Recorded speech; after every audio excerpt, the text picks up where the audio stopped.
Mən İlkin Çərkəzoğlu, aranjman Murad Əlzadə.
Cəlilabadlı Kamran təqdim edir.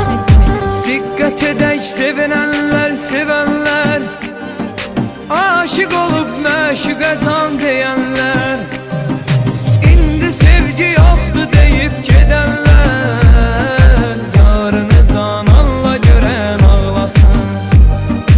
İndi sevgi yoxdur deyib gedənlər, yarını cananla görən ağlasın.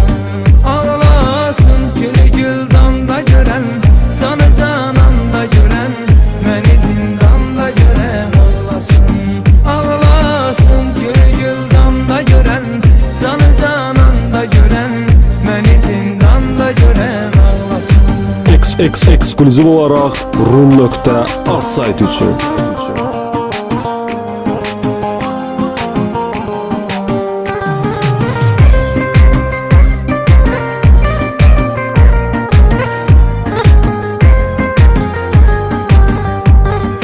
Sevməyənlər inanmıram ağlasın, göz yaşıyla yarasına duz bağlasın. Yarama değme yarıma yaranı bağlasın, yarını loğmanla gören ağlasın. Yarama değme yarıma yaranı bağlasın, yarını loğmanla gören ağlasın. Ağlasın gülü güldanda gören, canı cananda gören, məni zindanda gören ağlasın. Ağlasın gülü güldanda gören, canı cananda gören, məni zindanda gören ağlasın.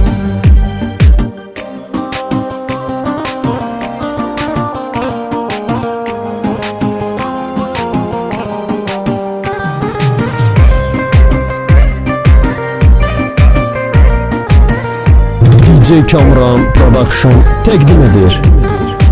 Aşıq